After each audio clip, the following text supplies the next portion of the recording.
Hey guys, and welcome back to Misha's Corner. I'm about to make some barbecue bacon cheeseburgers for dinner.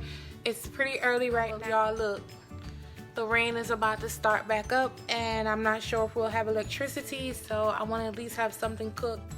Alright you guys, so these are the ingredients for the sauce. We're going to get into that in just a second. Over here I have the cheeses. I have pepper jack and cheddar, a little salt. I may or may not use that.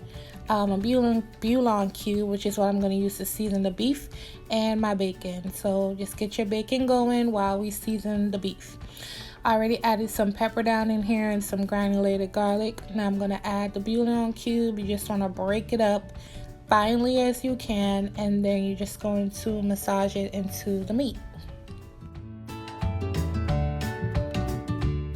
Next, we're going to work on the sauce. I have some ketchup in my pot. I'm going to add honey, maple syrup, balsamic vinegar, and salt and pepper. And all you're going to do is just pop it on the stove and simmer it for about 10 minutes. So I have it right there on my stove and my bacon ready to go.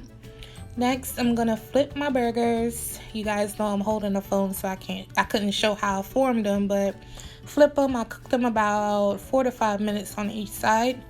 Next, you want to add your cheese, and now I'm just going to put the burgers together.